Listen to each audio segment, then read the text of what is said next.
Dia menculik 4 orang, sebelahnya bunuh 5 orang. 2 geng yang meneror semua orang, sekarang di satu tempat. Ini yang dilakukan Presiden El Salvador. Dia ubah seluruh negara. Dari ibu kota kejahatan dunia selama beberapa dekade, menjadi salah satu negara teraman di dunia saat ini. Semuanya karena presiden ini. Dia Nayib Bukele, seorang keturunan Arab. Nenek moyangnya pindah ke El Salvador pada awal abad ke-19, masih keturunan Palestina. Ayahnya dikenal sebagai pemimpin El Salvador. Sejak menjabat pada tahun 2019, dia telah mengubah negara tersebut. Para penjahat yang bercokol di parlemen ini, mereka bahkan tidak mau menyetujui uang yang bukan milik mereka. El Salvador punya tujuan utama untuk menjamin keselamatan rakyat El Salvador. Inilah penjara Sekot di El Salvador. Para pemimpin geng berbahaya di dunia hanya beberapa langkah dari sini. Kita kunjungi selnya.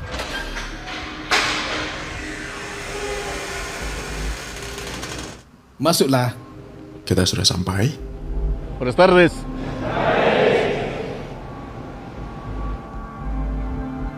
Tak ada anggota keluarga mereka yang diizinkan berkunjung.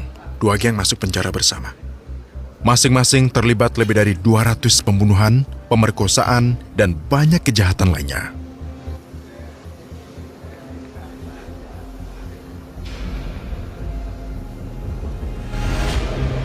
Penjaga bilang jika kau tatap, mereka akan tatap dengan seram. Ayo buktikan. Seperti yang kau lihat, setiap tahanan pakai seragam putih. Kaos, katok putih, dan sandal putih. Hanya itu yang mereka miliki di sini. Tidak ada kasur. Mereka tidur di dipan besi yang ada di sana itu. Ada banyak penjaga di sini. Rasanya seperti negara sedang perang. Semua tahanan harus pakai seragam putih. Semuanya. Lampu tidak pernah dimatikan. Menyala 24 jam selama 7 hari, jadi tahanan-tahanan ini tidak pernah tahu waktu dan penjaga bisa selalu memantau mereka. Tak ada kesempatan berulah. Tiap sel bisa tampung 100 tahanan, tapi hanya ada 80 tempat tidur per sel.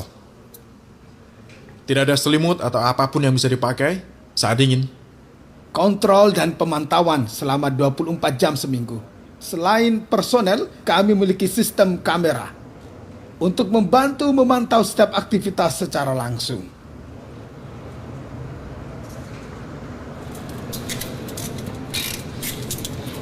Beberapa tahanan diizinkan keluar untuk berolahraga. Tahanan hanya boleh keluar dari sel selama 30 menit sehari. Olahraga hanya memakai berat badan saja. Semua sel sudah penuh.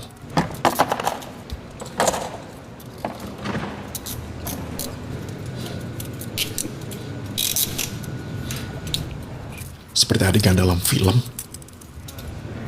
Sekot.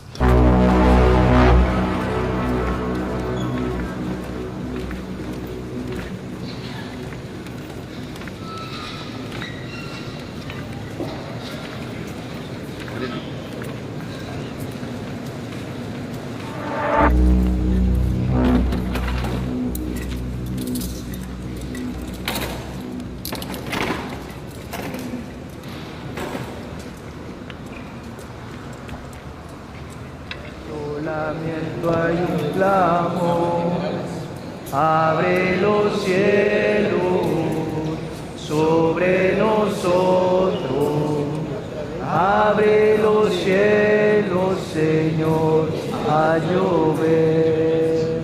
Ini satu-satunya kegiatan yang boleh mereka lakukan. Mereka dilarang melakukan lainnya. Somos tu pueblo, somos tu hija, abre los cielos, Señor.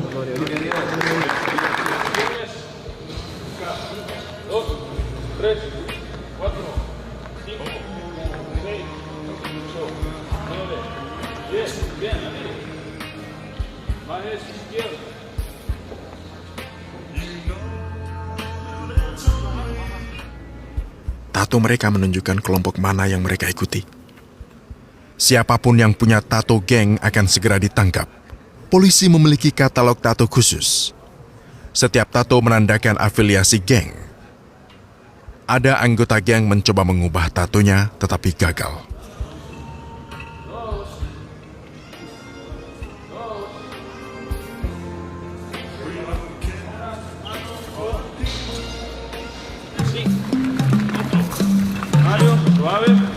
Ada perawat di sini. Seorang dokter memeriksa mereka tiap hari. Staf medis harus selalu bisa hadir karena tidak ada tahanan yang boleh keluar nih. Ke sini. Ada ruang tempat mereka berkomunikasi dengan pengacara pakai video call. Pengadilan dilakukan di sini sebab tak boleh keluar. Mereka bicara dengan pengacara lewat video.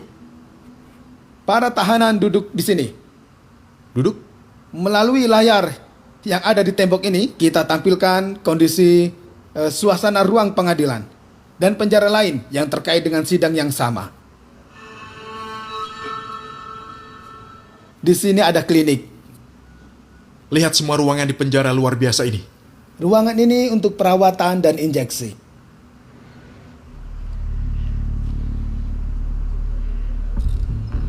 Kita sedang berjalan antara anggota dua geng paling bahaya di dunia. Mereka ada di kanan kiri. Akan kutunjukkan padamu 3 profil penjahat dari jenis penjahat yang ada di sini. Subjek yang pada suatu ketika berlagak seperti dewa, memutuskan siapa yang berhak hidup dan mati. Dia akan tunjukkan pada kita ketiga penjahat tersebut. Buka maskermu. Dan ceritakan kejahatannya. Mereka sangat berbahaya bagi masyarakat. Alias El Seco, anggota aktif geng Barrio 18. Subjek ini didakwa dengan pembunuhan berencana. Dijatuhi hukuman lebih dari 100 tahun penjara. Angkat bajumu. Tatonya bisa menunjukkan dari geng mana mereka berasal. Yang ini membunuh 5 orang. Dia membunuh karena korban masuk ke wilayahnya. Oke, balik badan. Mereka semua bertato. Dia anggota MS-13. Dia menculik 4 orang. Sebelahnya bunuh 5 orang. Ini hanya contoh kecil saja dari para penjahat yang dipenjara di sini. Tahanan ketiga juga anggota geng. Dia membunuh seorang gadis muda, seorang atlet yang berbakat. Dia telah membunuh gadis tersebut.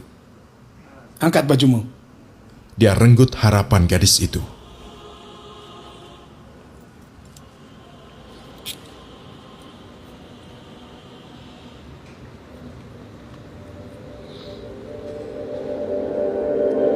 Tatonya mempermudah identifikasi dan penangkapan mereka. Lihat, ada tato angka 18 di tubuhnya. Itu artinya anggota Barrio 18. Coba perhatikan, kebanyakan tato di tubuh mereka ada gambar batu nisan. Mereka memakai tato ini untuk mengenang anggota geng lainnya. Anggota geng mereka yang sudah tewas dalam pertempuran atau pertikaian. Mereka juga punya tato kuburan dan tengkorak para korban. Lihat Maria, ini apa bacaannya ini? Santana Guzman, siapa dia? Dia nenekku. Oh, dia neneknya. Wajah putranya.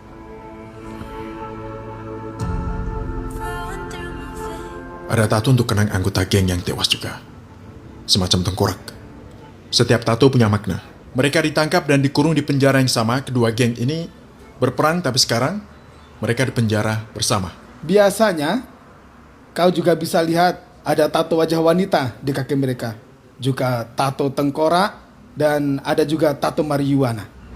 Untungnya aku tinggal jauh jika kelak salah satu mereka tangkapku bisa masalah.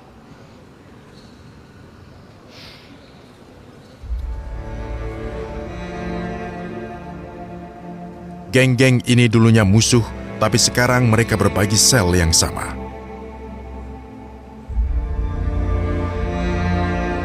Seluruh hidupnya terkurung di sel ini. Mereka tak akan pernah pergi. Ini toiletnya. Kau lihat, ada di pojokan.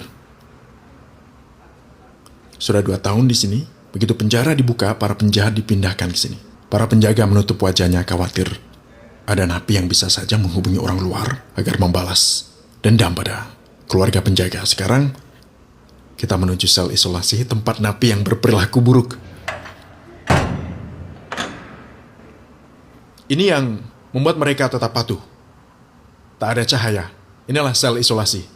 Hanya ada lantai semen di sini. Ini dia sel isolasinya. Jika tahanan berperilaku buruk, mereka dikurung 15 hari.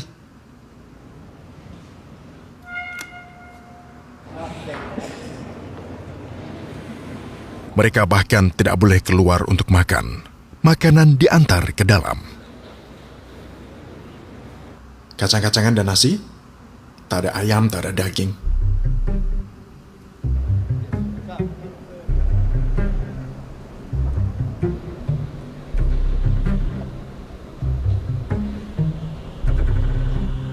Kemudian, aku mewawancarai salah satu anggota geng. Dan ini anggota MS-13. Berapa orang yang dia bunuh? 30. Dia bunuh 30 orang. Bisa lihat tatonya? Lihat.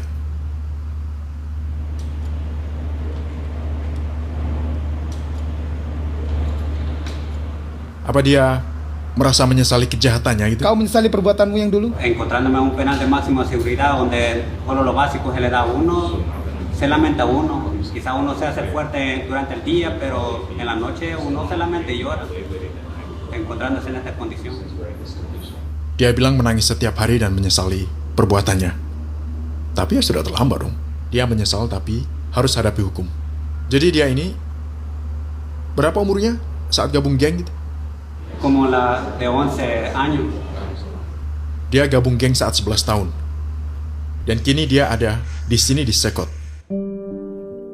Tindakan presiden sangat berani dan brilian. Saat dia pertama kali terpilih tahun 2019, tingkat elektabilitasnya sekitar 50%. Maka saksikanlah, hari ini El Salvador telah memecahkan semua rekor. Namun pada pemilihan umum 2024, ia menang telak dengan perolehan 85% suara. Di sini, dengan kebebasan dan keamanan total. Di sini, di negara paling aman di seluruh belahan bumi barat.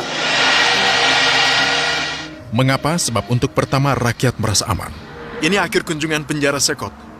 Ada pelajaran di episode ini? Banyak yang kita pelajari dari presiden ini.